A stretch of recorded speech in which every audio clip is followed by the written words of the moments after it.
Hey everyone, so in this video I'm going to go over a couple of updates and then talk about the aerial cargo nets that I mentioned in a few of my videos. I'm going to take one out, show you the different things that I use in it, and then how I'm going to use it, or rather my mom is going to help me out, and she is going to sew the tarps into some kind of tailgate. I don't know if you want to call it an extension and a small room. But not I don't think a full-on tent, but I'll go over the idea of what I think I'm going to be doing. So I need to unbox a bunch of them, get the tarps out, and it gives me an opportunity to show you what I'm talking about regarding the aerial cargo nets. So since the last video, I've been working quite a bit over the holiday on the Jeep. I've got some more things done, but not nearly enough. And then my first week back to work, I was right back on the road, came back. I'm going to be back on the road next week and then the week after that. So I'm not even going to be able to really get in any camping. The good thing, well, depending on the way you look at it, when I go back up Sunday night, I'm driving to Pennsylvania from North Carolina. And when I do that, I'm probably going to end up staying the night at a rest stop. So it's really cold right now up there, getting well below zero. So it'd be a great opportunity to put my sleeping bag, my newer sleeping bag, to the test, along with the mattress that I've sort of created, and I'll show that in another video. It's nothing more than an old sleeping bag wrapped around my foam pad and some other things, but it turned out pretty well. But I want to put it to the test and see how well I can stay in the Jeep. I'm not going to bring my Mr. Buddy heater. It's probably only going to be a 4 or 5 hour sleep, but nonetheless, it'll be cold, and it'll be a great opportunity to try that out at that temperature. So in addition to that, I won't know for about another week what I'm going to be doing. I've got 7 weeks till I officially quit, which is going to seem like forever. But in the next week or so, I should hopefully hear back about the seasonal job. And then from there, I can make my plans as to how long I'm going to be in Alaska and how much I can do bouncing around the country. So it'll be good to hear back and just be able to make some decisions.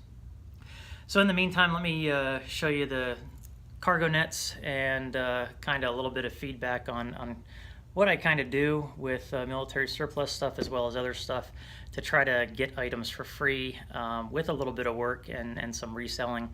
But let me touch on that quick.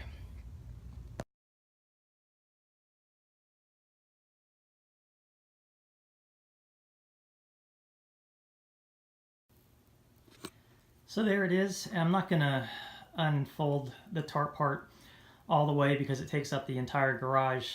So it's in an X pattern. It's actually sewn together. So in order to use them, you have to separate the two by just taking off the thread.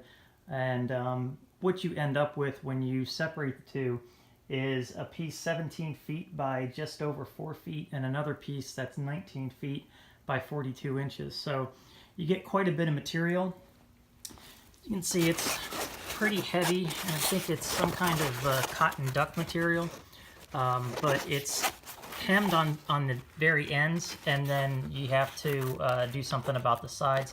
But the sides are, I guess they do some kind of burn on these to make sure that they don't unwind on the edges. But the material is really thick, it's heavy duty, it's not like tent material at all. This entire piece together weighs about, I think, 13 pounds.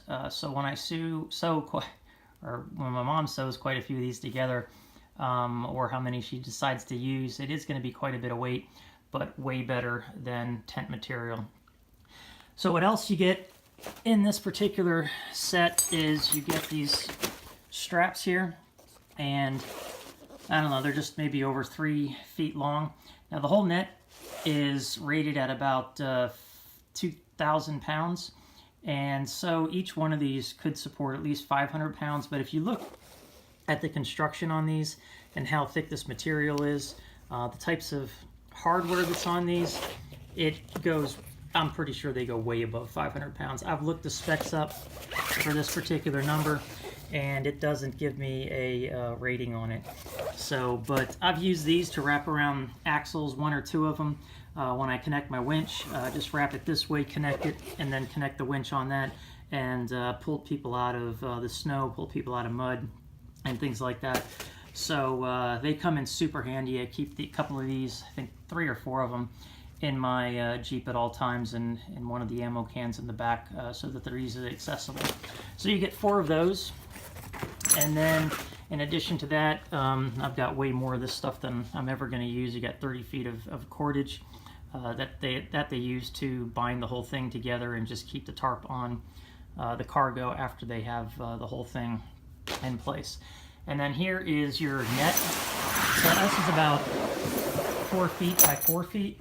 And so what you have here is all of that netting, and it opens up on all 4 sides like that.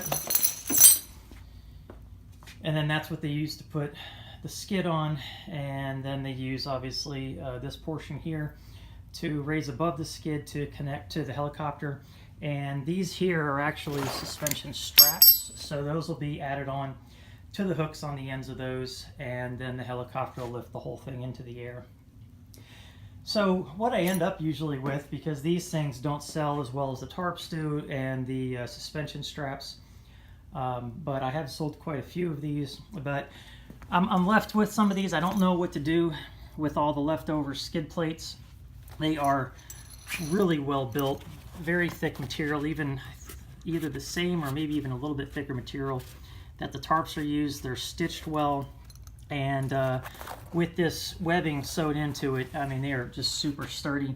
I'm probably going to cut one up into a small piece, and I'm going to use that as my drone landing pad, so I can put it on dirt and grass, and the drone can easily take off from it.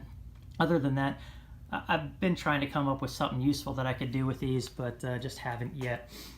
But so what I'm gonna do now is unbox all the rest of them, take all the tarps out, and I'm gonna bring about 6 or 7 of them up to Pennsylvania. Mom can use whatever she needs to make the tailgate extension, and then she can use the rest for whatever she wants to around the house. Because like I said, it has they have a whole bunch of uses.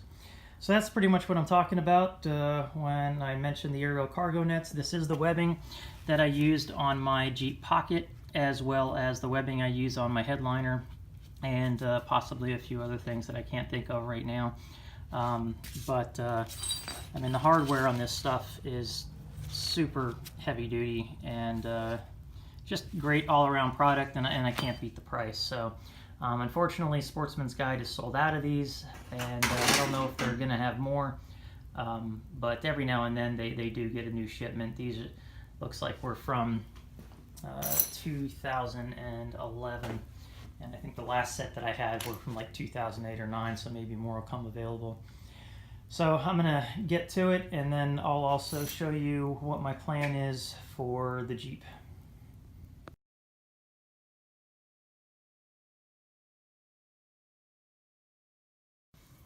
So when it comes to the Jeep, this is a very rough idea of what we plan on doing with the tarps. The water, when it rains, does come down a channel here, and I believe empties out below the bumper. So I need to look at that by spraying some water around there or dumping some water, and then have the panels of the Jeep try to avoid that if at all possible, because I'm not sure if I'm going to put a bottom on this thing or not. If I'm unsure about the water situation, I'm not going to put a bottom on it, because the whole point of this, or the first point of having this, is so that I can stand underneath the tailgate and do things in the back here, prepare food or whatever without the rain coming in. This first started as just a shelter from the rain, because the last time I went on a camping trip, it was raining. I tried to stand underneath the tailgate to do some things, and it just came in on the side, made my sleeping bag wet and everything else. But the more we talk about this, the more enclosed it's becoming. So I'm not sure if I'm going to put a bottom on this or not. The idea was just to have panels go all the way around and over the top, and then put grommets in the bottom, and I would just stake it down. I would have enough material here at the bottom so that I wouldn't have any gaps, and then I could stretch it out further away from the Jeep to create a bigger area, like this section here that goes on an angle. If I decide to put a bottom on it, then gonna have to deal with it getting dirty and you know, whatever else comes along with that, more added weight. Walking around on it's gonna make it dirty. So I just haven't decided if I want to go that far, since it's not gonna be a complete tent that I can, you know, lay out a sleeping bag in or anything beyond maybe putting a chair down here. This red line is going to be overlapping material with the slit in it, so that I can put some magnets in the slit and actually just walk in and out, again, without letting too many bugs in. This green panel here, I've got mosquito netting, so we're going to put a window on each side, and not sure about one here on the back, and that's going to have mosquito netting in it, and on the outside is going to be a roll-up flap that I can tie up when I want to have a breeze come through, or that I can roll down when it's raining outside, or if I just want to try to keep some heat in. And like I said, it's going to go over the top of the tailgate, and that's just to make it all one continuous piece, and to make it easy to just put up and down. And the tail, what that does also is it lets the tailgate hold the top of the overall structure up in a better manner. So that's the idea right now. Like I said, I'm not sure about how tight we're going to make this. If she does put extra material around the sides, I've got magnets that I can just make the material taut and put the magnets all the way around, even underneath if I wanted to try to keep out at least some of the mosquitoes. I'll probably just end up putting this DEET stuff that I have from military surplus and just spraying the heck out of this whole thing, and hoping that that'll keep a lot of the bugs out. So anyway, if you have any comments or suggestions on any of this, especially this particular setup, it's something that's going to be worked on this week, and I plan on doing another video with the final result. So please like, subscribe, and like I said, leave your comments below. Thanks for watching.